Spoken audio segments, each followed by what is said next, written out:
Facebook live में आप लोगों का स्वागत है।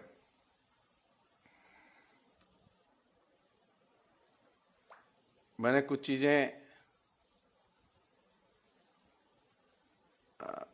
इस पीरियड में आपसे शेयर की और उन्हीं की कड़ी में आज की बातचीत रखी है कि ये जो दौर है ये कोरोना के काल को किस रूप में देखें। ये सारी दुनिया के लिए और भारत के लिए खास तौर पर ये पराभव का काल है। ये जितनी दावेदारी हम लोगों ने की ना डेवलपमेंट की, खासतौर पर पिछले 10-15 सालों में जो कुछ हुआ और 6 साल में खासतौर पर जो कुछ हुआ, उसकी पूरी पोल खुल गई है।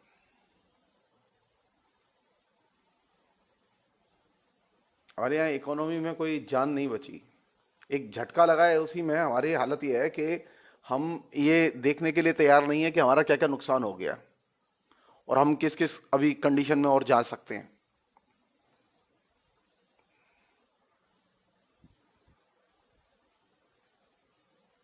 जब ये पूरा लॉकडाउन चल रहा है, हम लोग सब अपने अपने घरों में हैं और ये सारी बातचीत का मौका मिल रहा है। लॉकडाउन खुल जाएगा तो ये बातचीत का ये सच है। मैंने जो आप लोगों से चीज शेयर की है वो निर्भर करता है कि मेरे पास कितना समय रहता है। मैं डेफिनेटली करूंगा मैं इसे, क्योंकि मेरा मानना यह है कि इसने एक नई पॉसिबिलिटीज को जन्म दिया है।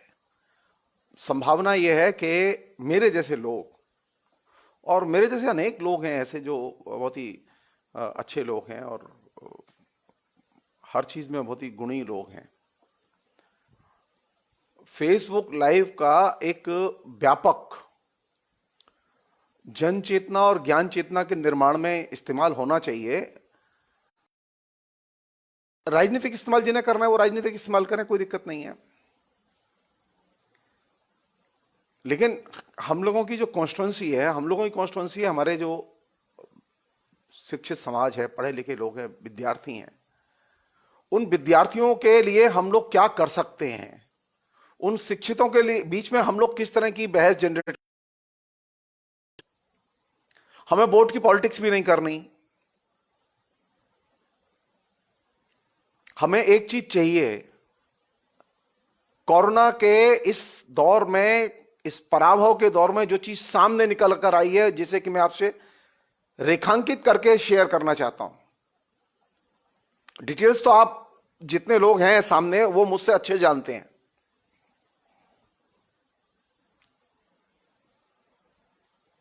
पूरे देश में कह रहा हूं मैं बात ये आपसे, पूरे देश में, और ये मैं अपनी बात नहीं कह रहा हूं, ये सरकार कह रही है, ध्यान रखिएगा, मोदी सरकार कह रही है ये बात। पूरे देश में ये जो 40 दिन से ज्यादा का भी जो लॉकडाउन हो चुका है, इस लॉकडाउन के दौरान में जितना भी रिलीफ वर्क है उसमें तकरीबन 40% रिलीफ वर्क ऐसा है जो कि एनजीओ संगठनों ने किया है, स्वयंसेवी संगठनों ने किया है। भी हो सकती है संख्या, ये 40% तो वह बता रहा हूं मैं आपको जो सरकार ने एफिडेविट देके सुप्रीम कोर्ट में एक्सेप्ट किया है। 60% के करीब सरकारें कहां हैं ये मुझे नहीं मालूम।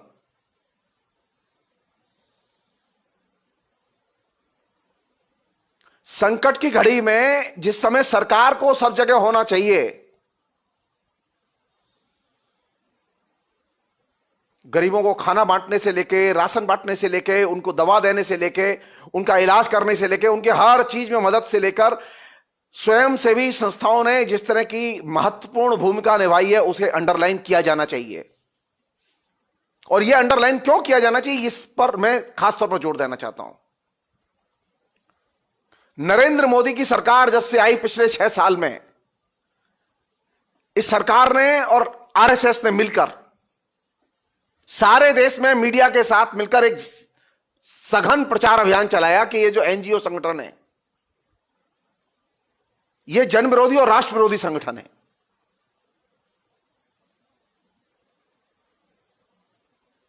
कौन राष्ट्र विरोधी और कौन राष्ट्रभक्त है ये तो तब पता चलेगा जब अब संकट की घड़ी आएगी।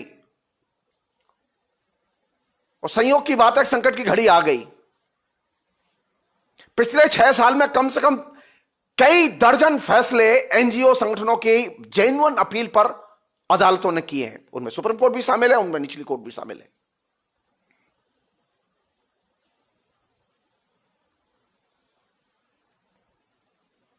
समाज में कौन काम कर रहा है अभी? पिछले 40-45 दिन में कौन संगठन है जो जमीन पर काम कर रहे हैं? ये वे एनजीओ संगठन है।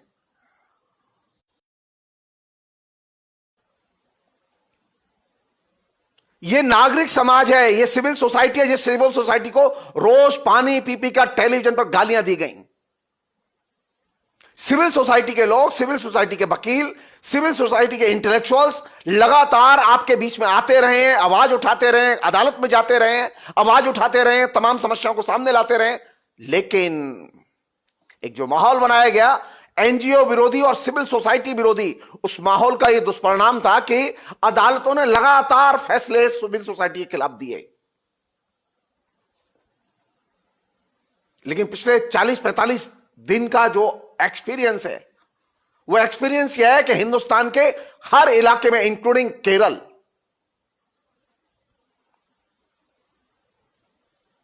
जो सामान्य जनता के बीच में खाना बट रहा है, सामान्य जनता के बीच में जो लोग काम कर रहे हैं, वे कौन लोग हैं?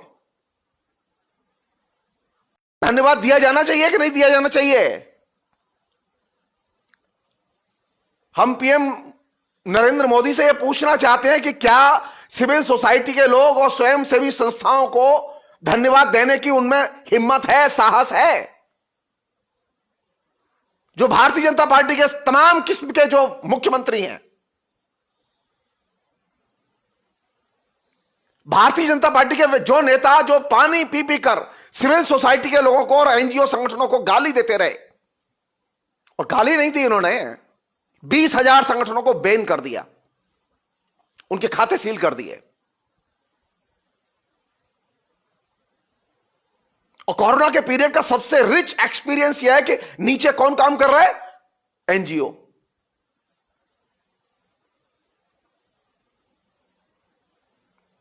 सरकार भी यह बात मानने के लिए मजबूर, अरे जब तुम ये जानते हो कि एनजीओ काम करते हैं तो तुमने इस एनजीओ के ऊपर पाबंदियां क्यों लगाई? तुमने एनजीओ के खिलाफ में इतना घृणा अभियान।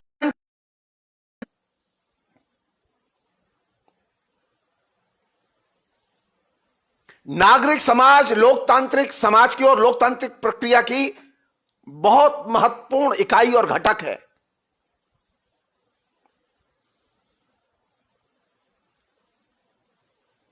एनजीओ और सिविल सोसाइटी के लोगों के प्रति हमारे मध्य वर्ग के लोगों में जो जहर भरा गया है, वे इस बात को सीखें और देखें और सबक लें कि आज हमारे सामने जो लोग काम कर रहे हैं वे कौन लोग हैं? वे एनजीओ के लोग हैं, सिविल सोसाइटी के लोग हैं। अरे सिविल सोसाइटी के लोग, एनजीओ के लोग सिर्फ यही काम नहीं करते कि नागरिक अधिकारों का जब उल्लंघन होता है, हनन होता है, तो वे आवाज बुलंद करते हैं, वे कोर्ट में जाते हैं, वे जुलूस निकालते हैं, वे पैम्पलेट निकालते हैं, वो भाषण देते हैं, वे शाहीन बाग जैसा आंदोलन भी खड़ा करते हैं। वे सरकार को भी चुनौती देते हैं। अगर सरकार गलत करेगी तो सरकार को भी चुनौती देंगे।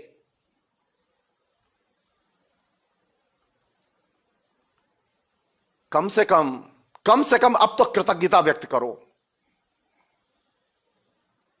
कौन लोग योद्धा हैं इस कोरोना काल में हिंदुस्तान के, जिन्होंने जनता में सेवा की है? डॉक्टरों की हिमायत तो बहुत हो गई, और कितनी सेवा कर रहे हो डॉक्टरों की ये देख लिया हमने। जरा एनजीओ और सिविल सोसाइटी के नेताओं के घरों पर भी फूल बरसा के देखो। पत्थर तो बहुत बरसाए हैं, गालियां बहुत दी हैं। अरे कम से कम फेसबुक पर पोस्ट ही लिख के देखो।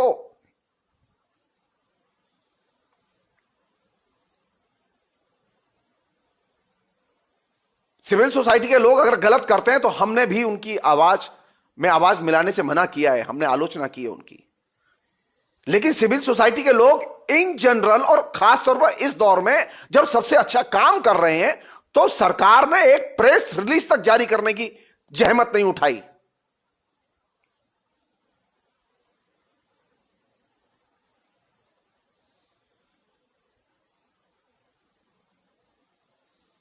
सिविल सोसाइटी और एनजीओ के लोगों के प्रति कम से कम कृतज्ञता तो बनती है। आप ये जान लीजिए, लोकतंत्र कृतज्ञता से बड़ा नहीं बनता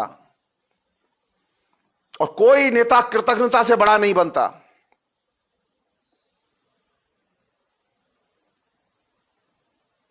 मैं फिर रिपीट कर रहा हूं, मैं कई बार पहले कह चुका हूं, फिर रिपीट कर रहा हूं, सरकार बताए कि वो कौन से कैंप चला रही है जहां गरीब लोग खाना खा रहे हैं। अधिकतर कैंप जो लोग चला रहे हैं वे एनजीओ संगठन है, काम कर रहे हैं एनजीओ संगठन, है ना। और यश तुम लेना चाहोगे, कैसे हो सकता है? नरेंद्र मोदी सरकार को, केंद्र सरकार को या किसी भी राज्य सरकार को इसका यश नहीं दिया जा सकता।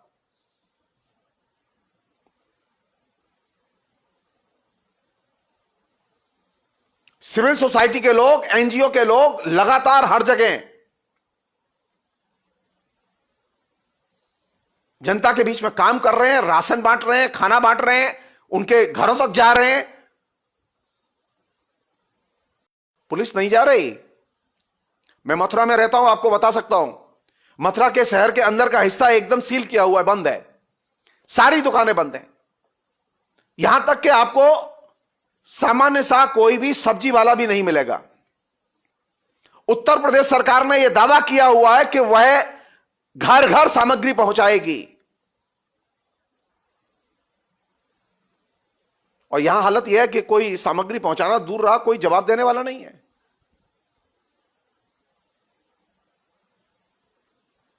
एसेंशियल सर्विस, दूध की सप्लाई,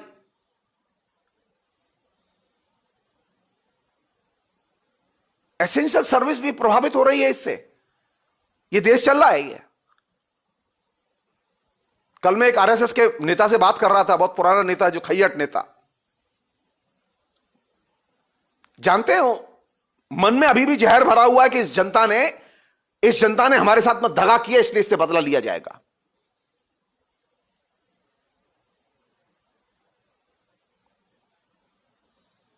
मैंने जस्ट हंस के पूछा, अरे भाई, आपके दो बेटे हैं, आप हैं, सारा धंधा चौपट हो गया आपका, आप कम से कम अब तो बोलिए। तो बोला, नहीं जी,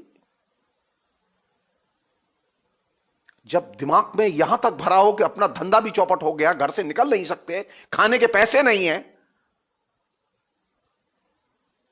इससे आप अंदाजा लगाइए कि लोगों के दिमाग को कितना विषाक्त कर दिया गया है। हम सब लोकतांत्रिक लोगों की यह जिम्मेदारी बनती है, यह चैलेंज है हम लोगों के लिए कि आम लोगों के अंदर यह साहस पैदा करें कि वे बोलें। आम लोगों के अंदर यह साहस पैदा करें कि वे जो कुछ आंखों के सामने अच्छा हो रहा है उसकी प्रशंसा करें और बुरा हो रहा है उसकी आलोचना करें। सिविल सोसाइटी के लोगों ने जो काम किया इस बीच में, एनजीओ के संगठनों ने जो काम किया इस बीच में, उसकी भूरी भूरी प्रशंसा करनी चाहिए हम लोगों को, और मैं तो निश्चित तौर पर उन्हें सैल्यूट करना चाहूंगा।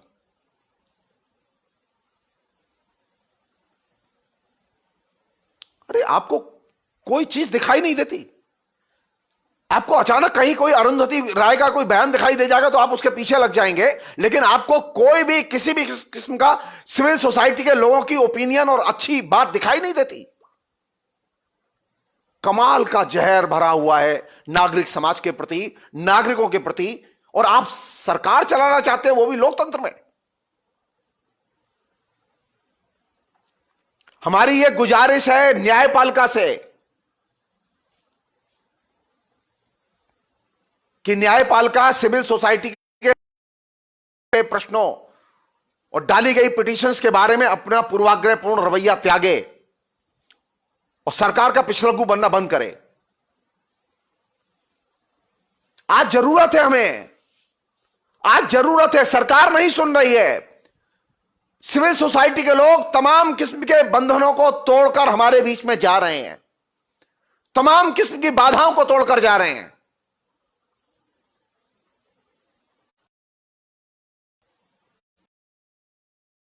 न्यायपालिका को सिविल सोसाइटी के द्वारा उठाए गए प्रश्नों पर त्वरित एक्शन लेना चाहिए।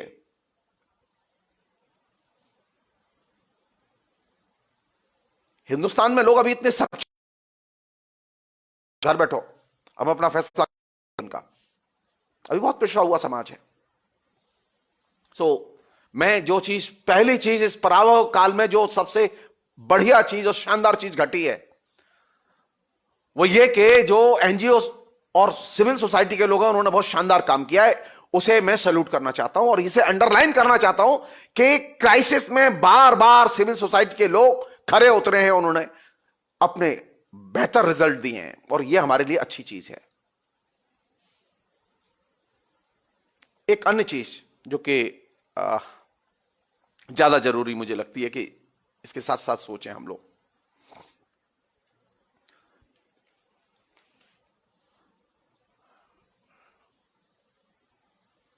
एक चीज घट रही है हमारे बीच में, बहुत लगातार तेजी से घट रही है और अब चूंकि एक ये जो कोविड-19 के जो संक्रमण का जो असर है बहुत गंभीर असर है, ये इसके दुष्प्रभाव से बहुत जल्दी देश निकलेगा नहीं, बहुत तेज मार पड़ी है इसकी। अब कुछ पलट के जो भूलें हुई हैं उन्हें ठीक करने का समय है। लोग सोचें, खासतौर पर यंग लोग सोचें।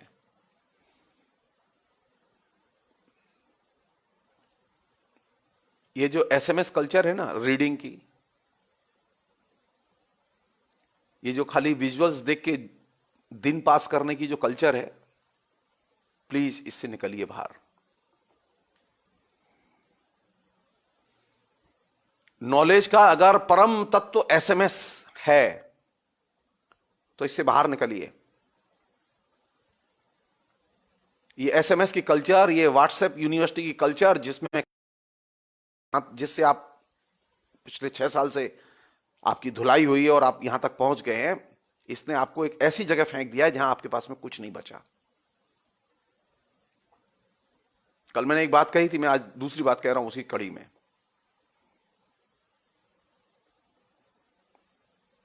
जानते हैं ये फ्रेंडशिप या भाईचारा या फ्रेटर्निटी या आपसी सद्भाव क्यों नष्ट होता है? इसलिए होता है कि आप इतिहास को और इतिहास बोध को गैर जरूरी समझते हैं। जो यंग लड़के हैं, जो अच्छे डिग्री होल्डर हैं, जो शिक्षित लोग हैं हमारे सामने, हमारे फेसबुक फ्रेंड भी हैं ढेरों ऐसे, मैं उनसे भी अनुरोध करना चाहता हूं, आप अच्छी दोस्ती तभी रख सकते हैं जब आपके पास में अच्छा हिस्टोरिकल सेंस हो, इतिहास बोध हो। इतिहास बोध के बिना अच्छी दोस्ती नहीं हो सकती।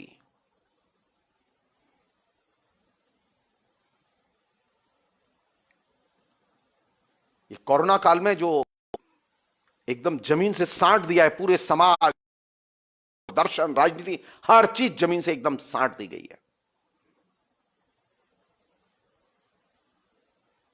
कैसे खड़े होंगे? कैसे हमारी दोस्ती मजबूत बनेगी? कैसे सामाजिक भाईचारा मजबूत बनेगा? एसएमएस के जरिए नहीं, व्यक्तिगत संवाद 1 से 2 के बीच में और इतिहास बोध, ये 2 चीजें बेहद जरूरी हैं। आपने 6 साल एक्सपेरिमेंट करके देख लिया बिना इतिहास बोध के, सिर्फ एसएमएस कल्चर के। हमारे कहने से मान लीजिए आप हमारी बात, मैन टू मैन डायलॉग,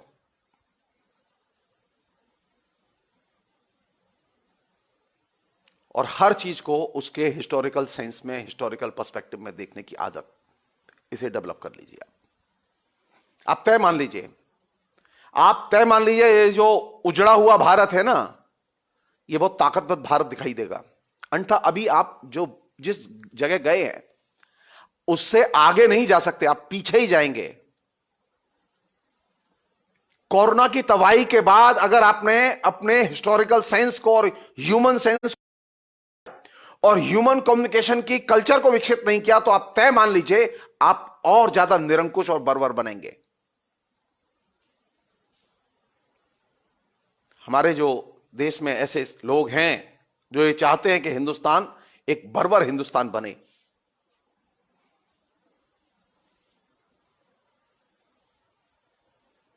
क्योंकि उन्हें देश के लिए और कुछ नहीं चाहिए, उन्हें सेना चाहिए, हथियार चाहिए, पुलिस चाहिए, जनता नहीं चाहिए। जनता एकदम जाहिल रहे तो कोई दिक्कत नहीं है, विश्वविद्यालय एकदम बंद हो जाए तो कोई दिक्कत नहीं है,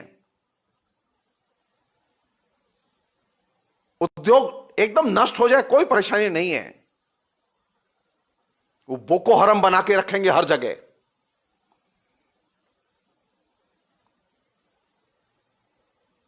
तो पहली पहली चुनौती है ये कि कोरोना वायरस के संक्रमण ने समाज को जहां जमीन पर लाके पटक दिया है, अगर वह इस जमीन से खड़ा होना चाहता है तो उसे मानवीय संवाद, मानवीय संबंध और इतिहास बोध, इनको बचा के नए सिरे से खड़ा करना होगा। किसी की भी बात पर विश्वास मत करो। जो तुम्हारे पास मैसेज आया उस पर भी विश्वास मत करो। तुम्हारा कितना भी घनिष्ठ दोस्त तुम्हें मैसेज भेजे तब भी विश्वास मत करो। मेरी बात पर भी विश्वास मत करो जब तक कि तुम पूछ न लो उससे, बात न कर लो उससे। ये जो आंखें बंद उंगली चलने वाली, दिमाग बंद विचार दौड़ रहे हैं, आपने कभी सोचा कि ऐसे कैसे हो सकता है कि आपका दिमाग चले नहीं और आपके धड़ाधड़ धड़ाधड़ मोबाइल से विचार चलें? ये कैसे विचारों का उत्पादन है भाई, जिसमें दिमाग नहीं चलता? लिखने वाले का, कट पेस्ट करने वाले का दिमाग नहीं चलता। ये जो नई जो संस्कृति विकसित हुई है, विवेक के बिना विचारों की तरफ दौड़ने की, विचारों को प्रसारित करने की, ये तो बहुत ही भयावह और बर्बर संस्कृति है। मैं कह रहा हूं वो चाहे कितने ही पवित्र विचार हों। आप यही कहिए कि भगवान विष्णु के बारे में गीता में यह लिखा था, आप इसी को कट पेस्ट करके जब आप पेस्ट करते हैं और लगातार भेजते हैं तो आप जानते हैं क्या करते हैं? आप सिर्फ एक जंगली काम करते हैं। विचार का आपके दिमाग से बहुत गहरा संबंध है। विचार का सिर्फ कम्युनिकेशन से संबंध नहीं है। नया जो संकट खड़ा हुआ है हमारे सामने वो ये कि हमारे यहां विचार दौड़ रहे हैं लेकिन दिमाग जहां था वहीं है। विचार के साथ में दिमाग एकदम डिस्कनेक्ट हो चुका है। और ये जो विचार और दिमाग के बीच में जो डिस्कनेक्ट है, इस डिस्कनेक्ट को ठीक करने की जरूरत है। आपके इस डिस्कनेक्ट का ही फासिस्ट संगठन फायदा उठा रहे हैं, क्योंकि आप सोचने के लिए तैयार नहीं है। आपको अगर सोचने के बाद यह लगे कि नरेंद्र मोदी सही कर रहे हैं, आप डेफिनेटली लिखिए नरेंद्र मोदी के बारे में, लेकिन पहले सोचिए, पहले उसके तर्क जुटाइए, पहले उसके प्रमाण जुटाइए और उसके बाद में लिखिए कि नरेंद्र मोदी बहुत अच्छा सोच रहे हैं, बहुत अच्छा कर रहे हैं। अभी तक पिछले 6 साल में आपने जो किया है उसमें दिमाग और विचार के बीच में जबरदस्त खाई पैदा हो गई है। आपका दिमाग एक तरफ तो वो सोचता ही नहीं है और विचार किंतु दौड़ रहे हैं।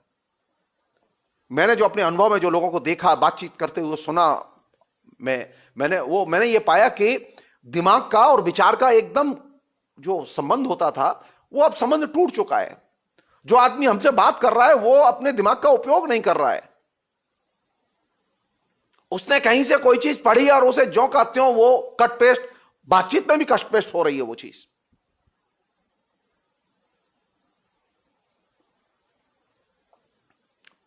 उसका सामान्य लॉजिक बता रहा हूं कैसे। अगर मैं बाहर घूम रहा होता तो मैं अच्छे और ढंग से बता पाता मैं, लेकिन मैं जस्ट अनुमान करके बता रहा हूं। जो ही आपने कहा कि देखिए आपकी देश की जीडीपी 8% से घटकर 2% के नीचे चली गई है, तो वो जो अक्लमंद लोग हैं जिनके विचार दौड़ते रहते हैं वो कह रहे हैं कि इससे क्या फर्क पड़ता है, क्या फर्क पड़ता है। अब आप सोचिए, आप वो सोचने के लिए तैयार नहीं है, वो कन्विंस है इससे कोई फर्क नहीं पड़ता। ये जो डिस्कनेक्ट है,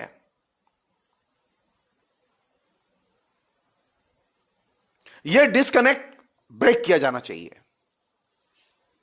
आप चाहे जिस विचारधारा के पक्ष में लिखें, लेकिन सोचकर विचार करके लिखें।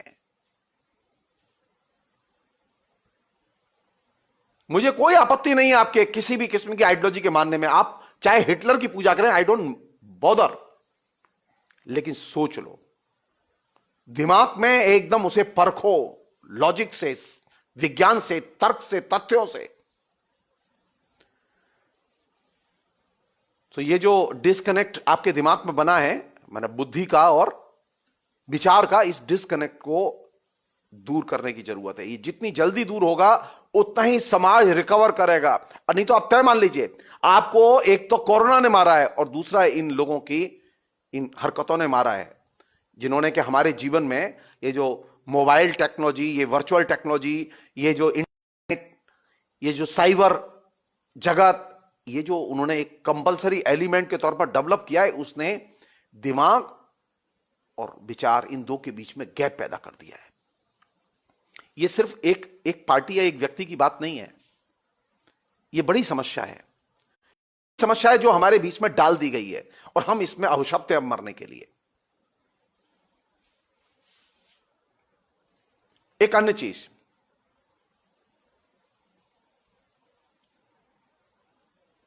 ये जो मतलब ग्लोबलाइजेशन आया ना, जिस ग्लोबलाइजेशन का अभी सिराजा बिखर चुका है,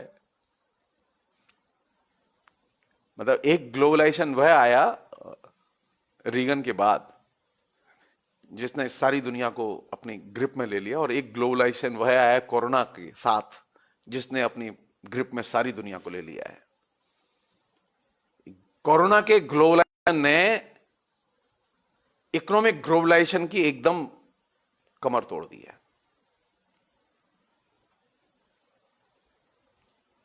सारी दुनिया में पूंजीवाद या समाजवाद भी कह सकते हैं, कोई भी व्यवस्था, क्योंकि सारी व्यवस्थाएं अभी ग्लोबलाइजेशन के पैराडाइम में काम करने के लिए आवश्यक हैं और मजबूर हैं।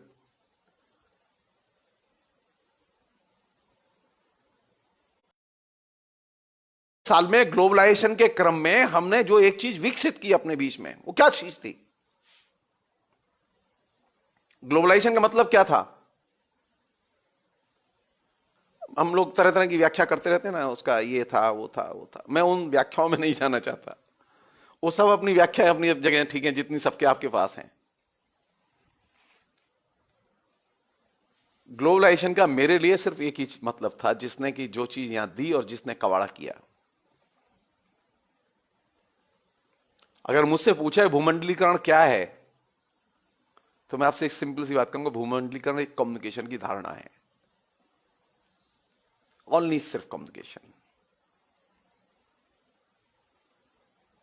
सारी दुनिया में ग्लोबलाइजेशन ने सारी चीजों से ध्यान हटा दिया, सिर्फ कम्युनिकेशन पर लगा दिया। सारी दुनिया में लोग, चाहे वो अमेरिका हो, चाहे वो चीन हो, चाहे वो रूस हो, चाहे वो भारत हो, सारी दुनिया के लोग, वो समाजवादी देश के हों या गैर समाजवादी देश के हों, उन्होंने ग्लोबलाइजेशन को जिस रूप में भी लिया हो, लेकिन ग्लोबलाइजेशन का सिर्फ एक ही मकसद था, कम्युनिकेशन, कम्युनिकेशन और सिर्फ कम्युनिकेशन। और कम्युनिकेशन कैसा? वही जिसकी मैंने अभी चर्चा की थी। कम्युनिकेशन तो है, विचार और दिमाग के साथ में एक डिस्कनेक्ट है। अब ये मत पूछेगा ये राय किसकी, ये मेरी निजी राय है, ये मेरा निजी अनुभव है जो मैंने अब तक के लिखने पढ़ने के बाद में अर्जित किया है।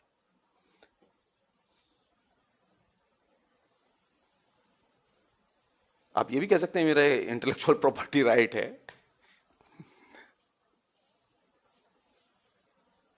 कम्युनिकेशन का मतलब सिर्फ कम्युनिकेशन।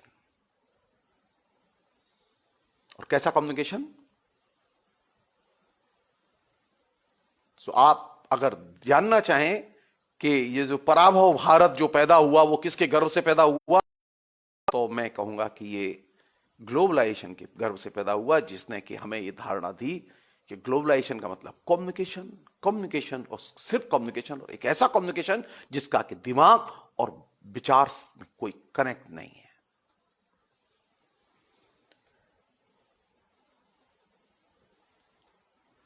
अब इस कम्युनिकेशन का पॉलिटिकल आयाम भी है, कल्चरल आयाम भी है, आर्थिक आयाम भी है, लेकिन एक्चुअल में तो ये कम्युनिकेशन है। अगर आपके पास फुर्सत हो तो आप इसके आर्थिक आयाम की चर्चा करें, आपके पास और ज्यादा फुर्सत हो तो आप इसके सांस्कृतिक आयाम की चर्चा करें, लेकिन ये बेसिकली कम्युनिकेशन, कम्युनिकेशन और सिर्फ कम्युनिकेशन। पिछले 40 साल में हमने क्या कमाया?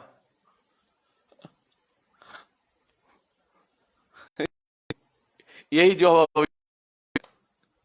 सिर्फ कम्युनिकेशन। मजदूर संगठन टूटे, राजसत्ताओं के पराभव हुए, डेमोक्रेसी कमजोर हुई सारी दुनिया में। इंटरनेट के आने के बाद में, ग्लोबलाइजेशन के बाद में सारी दुनिया में डेमोक्रेसी कमजोर हुई है, लोकतंत्र कमजोर हुआ है, लोकतांत्रिक मूल्यों का ह्रास हुआ है, प्रतिगामी विचारों का एक तरह से बड़े पैमाने पर उत्पादन और पुनरुत्पादन और कम्युनिकेशन बढ़ा है। आप जितनी भी रैशनल चीजों की उपलब्धि आप पहले प्री ग्लोबलाइजेशन एरा में आप देखते थे, वो सारी चीजें रिवर्स में चली गई हैं। क्यों? क्योंकि एक ही चीज हुई, पहले सोचते थे फिर करते थे, अब करते हैं लेकिन सोचते नहीं है, और जो सोचते हैं उसे करते ही नहीं है। सो ये जो नया जो दौर है, नया जो ग्लोबलाइजेशन का रेला है जिसमें हम लोग फंसे हुए हैं, अब हमारे लिए प्रधानमंत्री ने क्या किया? एक ही चीज काफी है, वो खाली एक भाषण दे दें अपना, एक बयान दे दें अपना। सोनिया गांधी ने क्या किया? सोनिया गांधी एक अपना एक स्टेटमेंट दे दें अपना, यानी ओनली कम्युनिकेशन। कौन सी चीज हम हजम कर रहे हैं राजनीति में? सिर्फ कम्युनिकेशन, सिर्फ कम्युनिकेशन।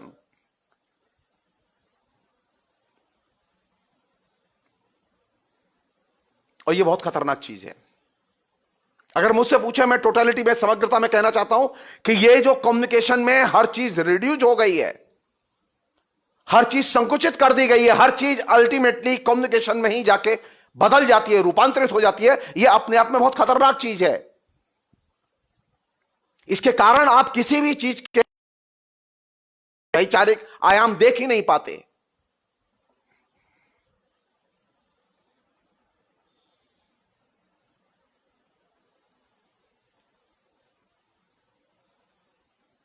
आपको यह अंदाजा ही नहीं रहता कि आखिर ये जो कम्युनिकेशन है, और ये सिर्फ कम्युनिकेशन है, आप इस दायरे से कैसे निकले बाहर। मनमोहन सिंह ने क्या किया? मनमोहन सिंह ने 10 साल क्या किया? उन्होंने भी सिर्फ कम्युनिकेशन किया, कस के कम्युनिकेशन किया, पूरा एक्सपेंशन किया कम्युनिकेशन का।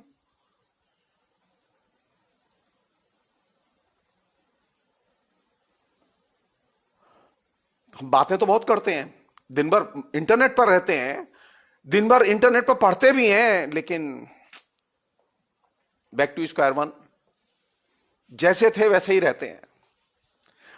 मसलन एक छोटी सी हम एक इस रूप में देखें, जो आदमी सबसे ज्यादा टेलीविजन देखता है,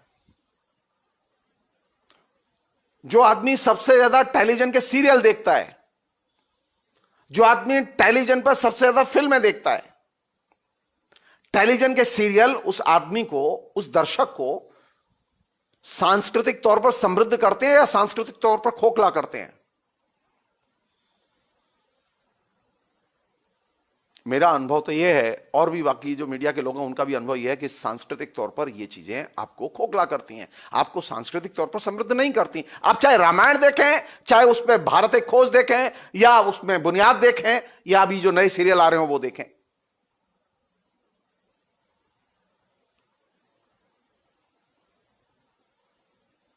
सीरियल देखने के बाद में आपकी सांस्कृतिक क्षमता में विकास होता है या ह्रास होता है? रेडियो कंटिन्यू सुनने के बाद में रेडियो के प्रति आपकी अवेयरनेस बढ़ती है या घटती है?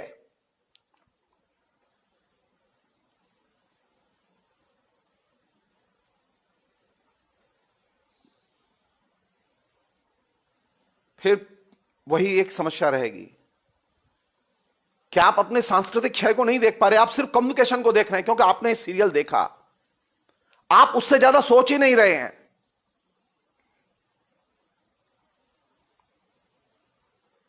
क्योंकि उसने आपको 4 घंटे, 5 घंटे, 6 घंटे व्यस्त करके रखा, आप व्यस्तता के अलावा कोई चीज देख नहीं रहे हैं। अगर सीरियल की कल्चर से, सीरियल को देखने से, टेलीविजन को देखने से लोगों के बीच में अवेयरनेस बढ़ सकती थी, या सांस्कृतिक बोध बढ़ सकता था, या लोग अधिक कल्चर्ड हो सकते थे, तो फिर तो वायलेंस होता ही नहीं घरों में। घरेलू हिंसा इस बीच में सीरियल कल्चर के आने के बाद घटी है, बढ़ी है। एक दूसरे की रेस्पेक्ट घटी है, बढ़ी है। एक दूसरे के साथ में मूल्यवान जो समय होता है वो हमने शेयरिंग का घटा या बढ़ा है।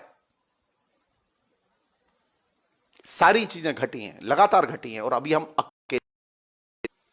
और एक ही चीज है मेरे पास भी है, मैं भी उसका शिकार हूं।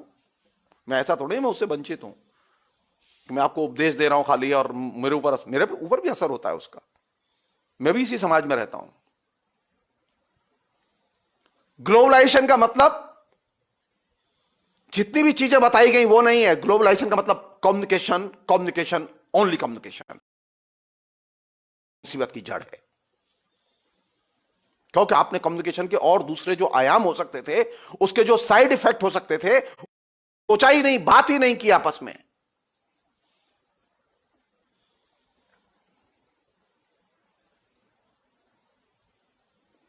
एक और चीज है,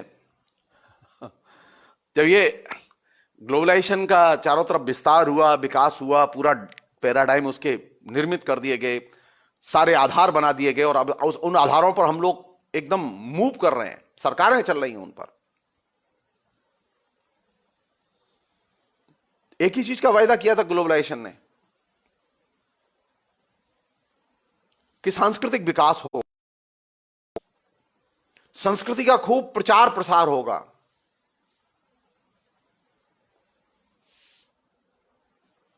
आप मुझे बताइए, संस्कृति का प्रचार प्रसार हुआ है या संस्कृति का सिर्फ कम्युनिकेशन हुआ है?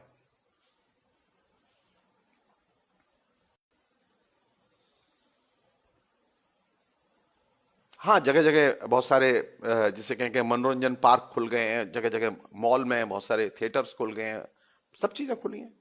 ऐसा थोड़ा ही है, पूरा नेटवर्क डेवलप हुआ है इस बीच में। लेकिन इस नेटवर्क का टोटल आउटकम क्या है? सांस्कृतिक निर्माण या सांस्कृतिक विध्वंस?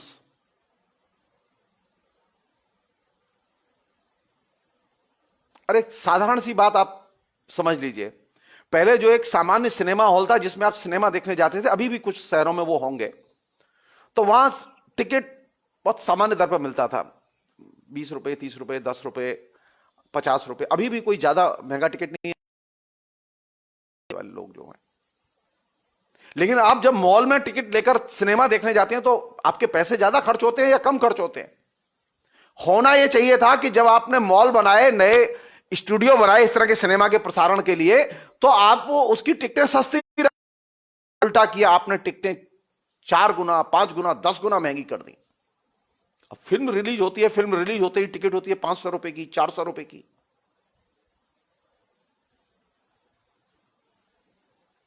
तो नई ग्लोबल कल्चर आपके बीच में इकोनॉमिक विध्वंस लेकर आई है, लूट लेकर आई है, या विकास लेकर आई है?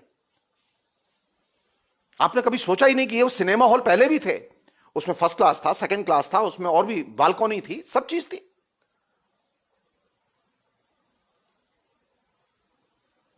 सस्ता सिनेमा था,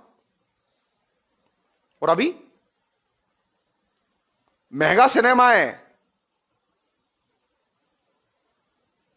और इतना महंगा सिनेमा है कि उस सिनेमा को देखने की हिंदुस्तान की 40% से अधिक जनता में क्षमता नहीं है। कभी आप जब मॉल में सिनेमा देखने जाएं तो मेरे कहने से अब आप इस प्रश्न पर विचार कीजिए कि आप जितनी बार गए, आपने वहां कितने ऐसे लोग देखे जो सिर्फ झुग्गी झोंपड़ियों में रहते थे, जो गरीब लोग थे, निम्न मध्य वर्ग से नीचे के लोग थे।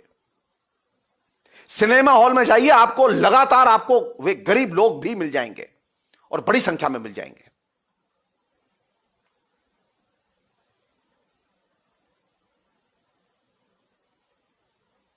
तो सामाजिक अंतराल, गैप संस्कृति के उपभोग को लेकर बढ़ा या घटा?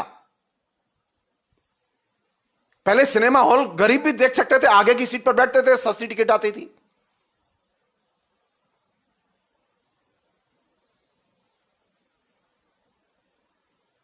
कोई भी, हर वर्ग के लोग दिखाई देते थे सिनेमा हॉल में। लेकिन अभी आप मॉल के सिनेमा थिएटर रूम में जाइए तो आप वहां एक ही वर्ग के लोग दिखाई देंगे आपको। और यही वह वर्ग है जो कि सबसे ज्यादा सांस्कृतिक तौर पर विध्वंस का शिकार हुआ है, जिसे हम लोग मिडिल क्लास कहते हैं। तो जिस चीज पर समझने की और ध्यान देने की जरूरत है कि ग्लोबलाइजेशन ने सारी दुनिया में और भारत में खासतौर पर गरीबों के पास में जो एक सामान्य सा सिनेमा हॉल हुआ करता था शहर में, वो सिनेमा हॉल छीन लिया जिसमें वो जाके फिल्म देख सकते थे। आपको कोई पीड़ा नहीं हुई, आपने कभी सोचा ही नहीं।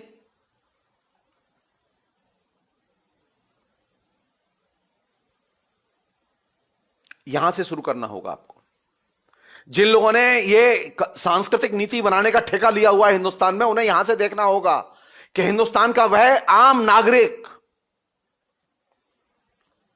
वह साधारण हिंदू जो झोंपड़ी में रहता है, वह साधारण मुसलमान जो एक खोली में रहता है, वो ऐसे सिनेमा देखे।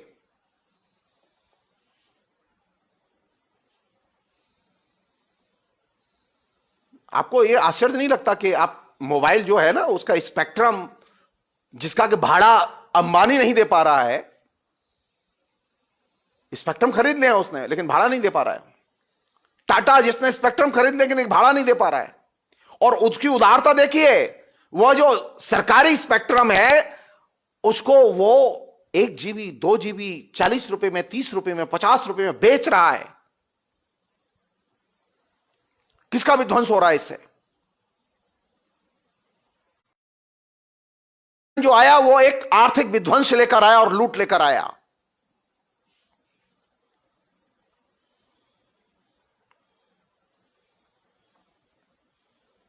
हमने कभी सोचा ही नहीं कि एक कम्युनिकेशन के नाम पर कम्युनिकेशन आया जिसने हमसे संस्कृति छीन ली।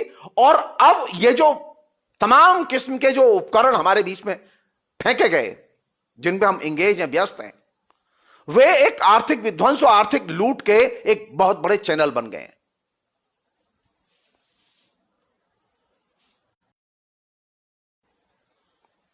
तो नई सिरे से सोचना होगा सारी चीजें। मैं ये नहीं कह रहा हूं कि मोबाइल बंद कर दूं, नहीं, मैं ये नहीं कह रहा हूं। मैं तो ये कह रहा हूं कि सारी मोबाइल कंपनियों का राष्ट्रीयकरण करके भारत सरकार अपने हाथ में ले ले। फिर मैं देखता हूं कैसी देश सेवा चलती है इनकी। क्यों नहीं कर सकते हम लोग? क्यों नहीं कर सकते हम लोग? अगर तेल में इतना ही फायदा है और तेल में इतना ही लूटपाट में फायदा है, तो हम क्यों नहीं कर सकते कि हम सारी तेल कंपनियों का राष्ट्रीयकरण करें?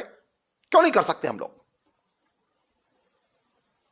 क्यों नहीं कर सकते हम लोग कि पूरे के पूरे मेडिकल सिस्टम का नेशनलाइजेशन करें और एजुकेशन का नेशनलाइजेशन करें? नेशनलाइजेशन की कल्चर की तरफ आपको लौटना होगा।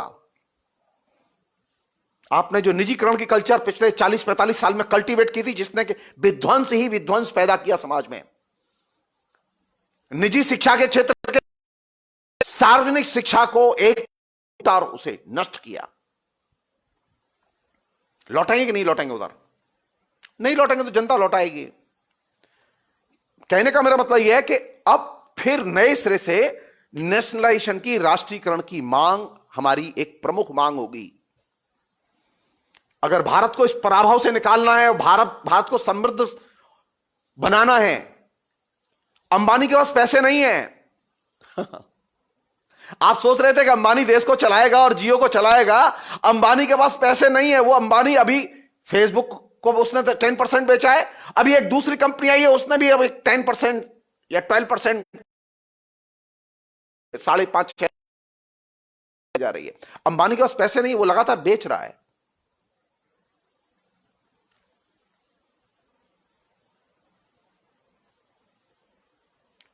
कहा तो ये जा रहा था कि पूंजीपतियों के पास पैसे होते हैं, अब पता चल रहा है कि उनके पास पैसे ही नहीं है।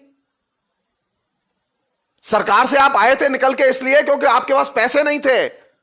हमसे कहा गया कि हम सक्षम नहीं है, और ये वही सरकार है जो कह रही है हम सक्षम नहीं है। उसने अमीरों के लिए बैंक से लोन दिए और उन्होंने लोन लेके स्पेक्ट्रम खरीदे, उन्होंने बिल्डिंगें बनाई, उन्होंने सारी हाईटेक कल्चर की शहर, सिटीज, कॉलोनीज बनाई, और अब हमसे कहा जा रहा है कि हम दिवालिया हो गए। ग्लोबलाइजेशन का सेकंड मीनिंग इससे सबक लेने की जरूरत है, वह है विध्वंस, जो कि बड़े पैमाने पर हुआ है। उससे निकलने की जरूरत है। अरे ये महंगाई भत्ता छोड़ दीजिए, अब मत दीजिएगा किसी को महंगाई भत्ता, आप मत दीजिएगा डीए किसी को, कोई फर्क नहीं पड़ेगा लोगों के ऊपर। लेकिन आप ये बताइए कि इस आर्थिक लूट को कैसे रोकेंगे?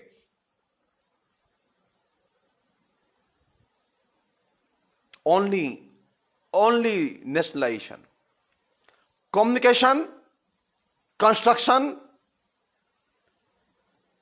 हेल्थ, एजुकेशन, ये तमाम क्षेत्र जहां आपने, इन तमाम क्षेत्रों के राष्ट्रीयकरण की जरूरत है।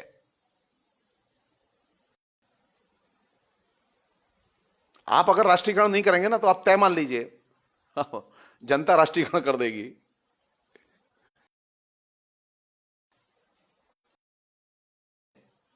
सिर्फ एक उदाहरण बता रहा हूं मैं आपको, मैनेजमेंट की सीटें 30 से 40% तक कोरोना के पहले नहीं भरी जाती थी हिंदुस्तान में, और अब तो स्थिति और भी खराब होगी। बिल्डिंगें बनी रहेंगी। क्यों भाई, क्यों बनी रहेंगी बिल्डिंगें तुम्हारी?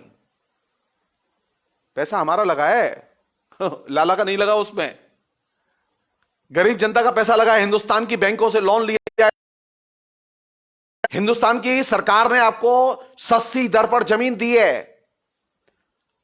शिक्षा के राष्ट्रीयकरण की इसलिए जरूरत है मुझे तमाम मेडिकल फैसिलिटीज के राष्ट्रीयकरण की इसलिए जरूरत है कि कोरोना काल में मैंने यह देखा है कि मेडिकल सिस्टम ने, और खासतौर पर प्राइवेट मेडिकल सिस्टम ने, जनता के साथ दगा की है। मैं एक नहीं, मैं 10 उदाहरण बता सकता हूं। आधे दर्जन से अधिक तो हॉस्पिटल बॉम्बे में बंद हैं।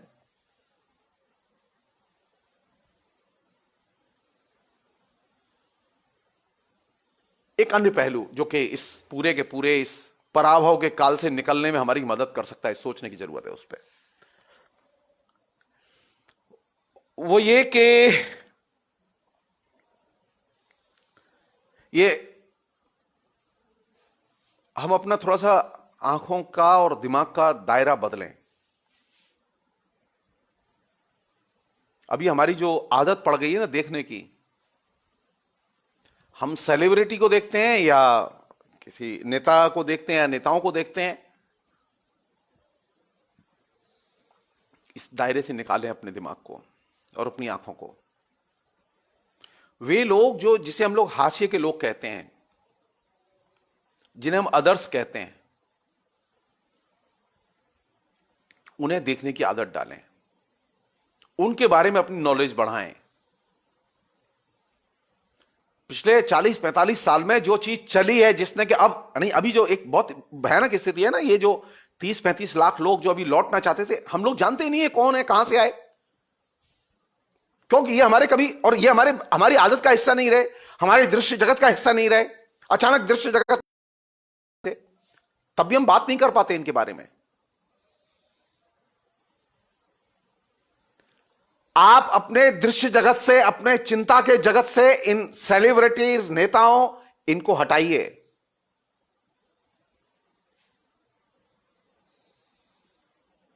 और हाशिए के लोगों को लाइए केंद्र में। कोशिश कीजिए जानने की ये कौन लोग हैं, कहां से आए ये लोग। ये जो हमारा अलगाव पिछले 40-45 साल में बढ़ा है हाशिए के लोगों के साथ, हाशिए के समुदायों के साथ, हमारे अंदर अलगाव बढ़ने के साथ साथ हेट्रेड भी बढ़ी है। इस अलगाव और घृणा दोनों को खत्म करने की जरूरत है। ये जानते हैं, वो एक सिम्टम है जो ये तबलीगी जमात के नाम पर कोरोना के बीच में दिखाई दिया था। अभी भी है। अभी भी कभी किसी सब्जी वाले को जो ढकेल लेके जा रहा है, लोग आके गालियां देना शुरू कर देते हैं, अबे साले तू मुसलमान है, तू सब्जी कैसे बेच रहा है यहां। मथुरा में रोज ये घटनाएं हो रही हैं, और इसके चलते हुआ क्या कि अब शहर के अंदर सब्जी के खोमचे लेके आना बंद कर दिया मुस्लिम लड़कों ने।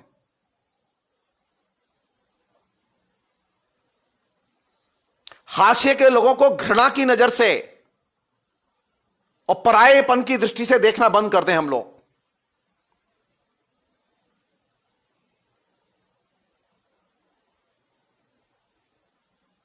जो लोग घृणा का प्रचार कर रहे हैं उनसे भी हाथ जोड़कर कहें, भैया तू भगवान का भजन कर ले, तू राम जी की पूजा कर ले जाके, तू मुसलमानों के खिलाफ मत बोल, तू शूद्रों के खिलाफ मत बोल, तू जाके बांके बिहारी मंदिर में जा, भगवान की पूजा कर। घृणा से अच्छा है वो भगवान की पूजा करे, मैं उसकी तरफ श्रद्धा की नजर से देखूंगा। हाशिए के लोगों को हमें अपनी मनस्थिति का एक अनिवार्य अंग बनाना पड़ेगा। हमने जो मेंटल सेटअप बनाया है, उस मेंटल सेटअप में हाशिए के लोग नहीं आते, उनके दर्द नहीं आते, उनकी पीड़ाएं नहीं आती।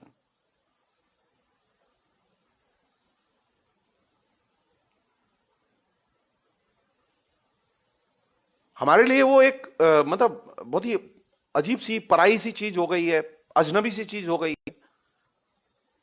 जबकि वास्तविकता यह है कि हिंदुस्तान का समाज ऐसे लोगों का समाज है जिसमें एक बड़ी संख्या है ये हाशिए के लोगों की, जिन्हें हम नहीं जानते। सो ग्लोबलाइजेशन ने जो हाशिए के लोगों के साथ में जो हमारी दूरी बनाई थी, उस दूरी को हमें इस बीच में कोशिश करनी चाहिए कि वो अब खत्म हो। और आखिरी बात इस पूरे प्रसंग में,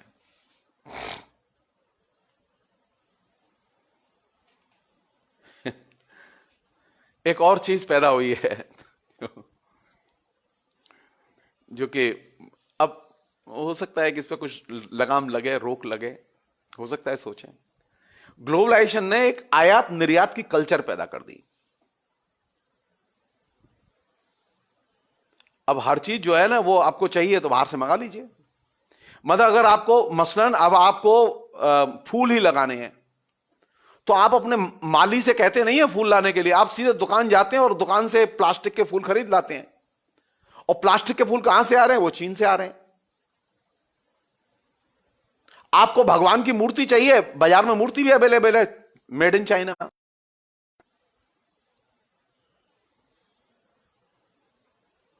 एक विकसित हुई पिछले 30-35 साल में, जिसने कि अब एकदम पूरे बाजार को एकदम कब्जे में ले लिया है, वो है आयात निर्यात की संस्कृति।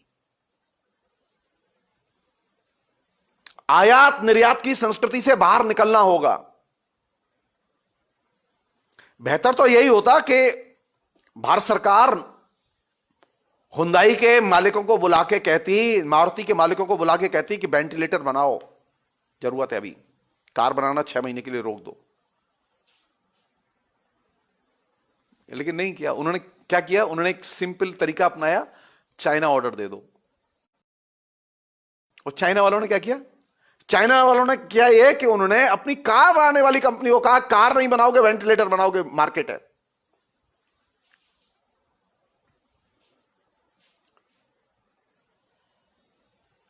चाइना में कार बनाने वाली कंपनी वेंटिलेटर बना सकती है, लेकिन हिंदुस्तान में कार बनाने वाली कंपनी वेंटिलेटर नहीं बनाएगी। वो कहते हैं बाहर से मंगा लो।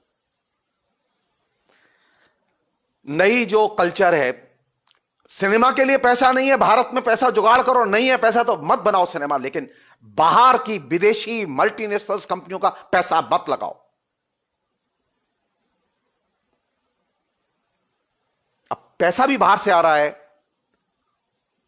तो मार्केटिंग भी अब बाहर के ही लोग करेंगे। जाहिर है, न्यूज कॉर्पोरेशन का जब किसी फिल्म में पैसा लगेगा, शाहरुख खान की फिल्म में, तो जाहिर है शाहरुख खान की फिल्म विश्व के 5000 थिएटर में दिखाई जाएगी, क्योंकि वह 5000 थिएटर का मालिक न्यूज कॉर्पोरेशन है, रूपक भड्रोक है। निश्चित तौर पर तो आप खान जो है ना, 500 करोड़ कमा रहा है, 600 करोड़ कमा रहा है एक महीने में, है ना? लेकिन ये किसके पॉकेट में जा रहा है? भारत में नहीं जा रहे वो। वे जो मल्टीनेशनल कंपनियां जो भारत में सिनेमा उद्योग में पैसा लगा रही हैं, वह पैसा उनके पास जा रहा है, भारत में नहीं जा रहा है। ये दिमाग से निकाल दें हम लोग। आयात निर्यात की कल्चर में आप सांस्कृतिक तौर पर और ज्यादा विपन्न होंगे। हमारा सिनेमा और ज्यादा विपन्न बना है, हमारे और सांस्कृतिक मालों के उत्पादक और ज्यादा विपन्न बने हैं। बेहतर तो यही होता कि अगर मुझे विष्णु भगवान की 500 मूर्तियां चाहिए तो मैं अपने यहां लोकल ऑर्डर देता, लेकिन मैं लोकल ऑर्डर नहीं देता, मैं तो सीधे चाइना से मंगाता हूं। तो मेरा जो कुम्हार है, जो मूर्ति बनाता है, वो कुम्हार खाएगा और कमाएगा कैसे? तो कलकत्ता का कुम्हार टोली में जो कारीगर है वो तो भूखा मरेगा। आप तय मान लीजिए।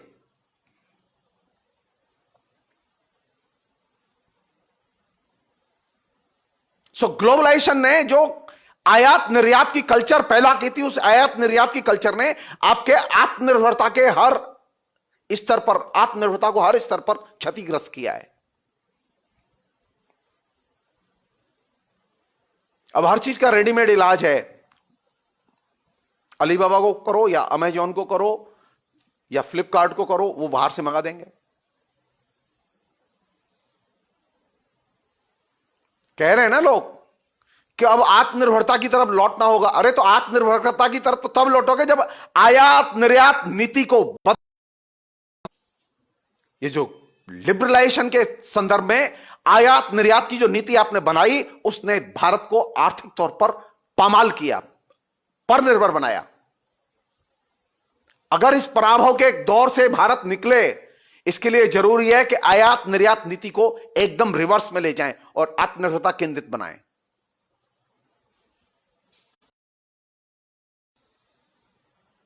मसलन अभी से आप सोचिए कि आपको दीपावली पर कितने लक्ष्मी गणेश चाहिएंगे। आप अपने कुम्हारों को ऑर्डर दीजिए कि बनाओ और हम बेचवाएंगे तुम्हारा, बजाय इसके कि चाइना के लोग अपने कुम्हारों से कहें कि बनाओ और हम बिकवाएंगे। नीति बदलो, नीति बदलो, आयात निर्यात की नीति बदलो। बंधन बार, जो प्लास्टिक के बंधन बार हैं, वो फूलों के बंधन बार में बदलें। ये जो प्लास्टिक कल्चर है जिसने भगवान के मंदिर को और हमारे घर को एकदम घेर लिया, इस प्लास्टिक कल्चर से निकलो। ये जो आर्टिफिशियल संसार है ना, उसका ये रिफ्लेक्शन है प्लास्टिक कल्चर। आयात निर्यात की संस्कृति, आयात निर्यात की जो नीति जो पहले देखने में लगती है कि ये जो आयात निर्यात की नीति बदली जाए, और इस आयात निर्यात की नीति को जब आप बदलेंगे और उसके केंद्र में किसको लाएंगे? आयात निर्यात की नीति बदल के अगर आत्मनिर्भर भारत का समाज बनाएंगे तो उसके केंद्र में भगवान राम नहीं होंगे। भगवान राम नहीं होंगे, मैं रिपीट कर रहा हूं इसे। वो गरीब मजदूर होगा, वो मेहनतकश होगा, वो गांव का किसान होगा जो कि खेतों में तमाम चीजें पैदा करता है, वो माली होगा जो तमाम किस्म के फूल पैदा करता है। आप कैसी कल्चर पैदा करना चाहते हैं? आप कैसा आत्मनिर्भर भारत बनाना चाहते हैं? जो आयात निर्यात पर आधारित, जो कि पिछले 40 साल में आपने डेवलप करके हमें दिया? नहीं नहीं, मुझे ऐसा भारत नहीं चाहिए जो कि इस भयानक विपत्ति के काल में, जिस भारत के पास में अपने पास बनाने के लिए एक 10,000 जो है वेंटिलेटर ना हो। मुझे ऐसा भारत नहीं चाहिए। मेरे लिए ऐसा भारत अगर कल मरता हो तो आज मर जाए। मुझे आत्मनिर्भर भारत चाहिए। मुझे ऐसा भारत चाहिए जिसके पास में सारी हिंदुस्तान की संपदा पर भारत का अधिकार हो। आज हिंदुस्तान की जनता लुटी है इस 40 दिनों में। उसका बेशुमार नुकसान हुआ है। आपने कल्पना नहीं की, आपने आंकड़ा नहीं बैठाया उसका, कि जो करोड़ों लोग नौकरी से निकाले गए, करोड़ों लोग जो घर बैठ गए, करोड़ों दुकानदारों का जो धंधा चौपट हो गया, इसका कितने अरब खरब का नुकसान हुआ होगा। ये भारत का नुकसान है। ये अंबानी का नुकसान नहीं है खाली। अंबानी का तो शेयर ऊपर जा रहा है, आपका शेयर नीचे जा रहा है। जनता का मूल्य नीचे जा रहा है, शेयर ऊपर जा रहा है। अंबानी की तो अभी भी जो कल जो डील जिसके डिटेल्स आए हैं उसमें उसने फेसबुक से भी 2.5% ज्यादा रिलायंस के शेयर का दाम आंका है। पूंजीपति की कीमत नहीं गिर रही है, पूंजीपति की कीमत बढ़ रही है, जनता की कीमत घट रही है, जनता की संपत्ति की कीमत घट रही है। नया भारत वह भारत होगा जिसमें कि ये हाशिए के लोग जनता की संपत्ति होगी, और इस देश में जो भी संपत्ति होगी वो राष्ट्र की संपत्ति होगी। आत्मनिर्भर भारत बनाना चाहते हैं ना, तो वो निजीकरण के आधार पर अब नहीं बनेगा।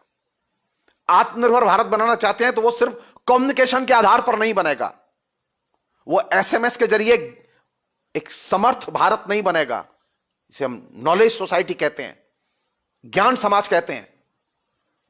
हम भारत को विश्व गुरु बनाना चाहते हैं, वो सिर्फ मोबाइल सस्ता करने से नहीं बनेगा।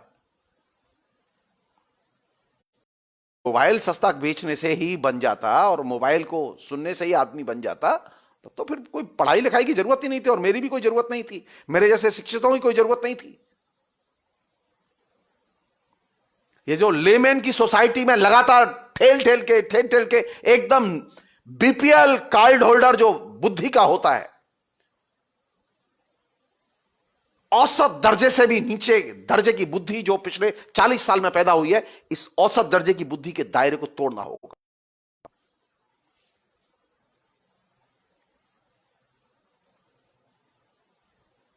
हर आदमी एवरेज, हर आदमी ये चाहता है कि अरे यार वो बात मत करो, नाराज हो जाएंगे। क्यों नाराज हो जाएंगे वो?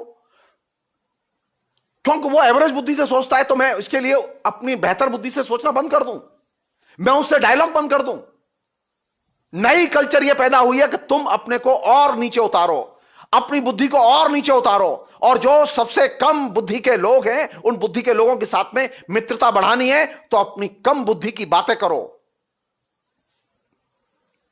कम बुद्धि की बातें करके, औसत बुद्धि की बातें करके आप नॉलेज सोसाइटी नहीं बना सकते, आप दिमागी कंगालों का शहर और देश बना सकते हैं।